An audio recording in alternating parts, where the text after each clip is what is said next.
ঝিনাইদহের স্বনামধন্য kindergarten school Cambridge একাডেমির ক্লাস ভিত্তিক ফুটবল টুর্নামেন্টের ফাইনাল খেলা অনুষ্ঠিত হয়েছে শনিবার ২৪ মে সকাল ৯ ঘটিকার সময় ঝিনাইদহ নিউ একাডেমি স্কুল মাঠে এ খেলা অনুষ্ঠিত হয়। খেলাটি পরিচালনা করেন বিদ্যালয়ের পরিচালক মোহাম্মদ আতিয়ার রহমান।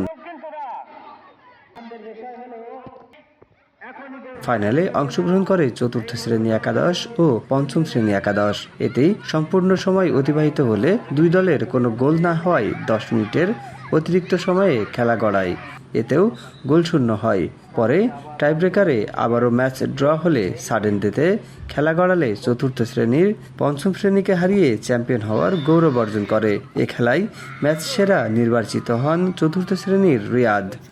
এর আগে গত ২১ মে বুধবার টুর্নামেন্টের খেলা শুরু হয়ে এতে গ্রুপ পর্বে মোট ৩টি দল অংশগ্রহণ করে এবং আজ শনিবার টুর্নামেন্টের ফাইনাল অনুষ্ঠিত হয়।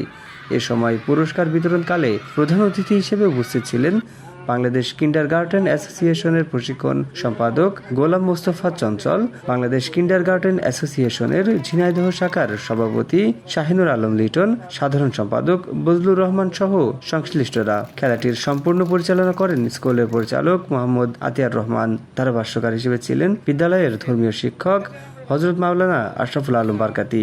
এছাড়াও খেলাটির সার্বিক সহায়তা করেন শিক্ষক, কর্মচারী ও অভিভাবকগণ।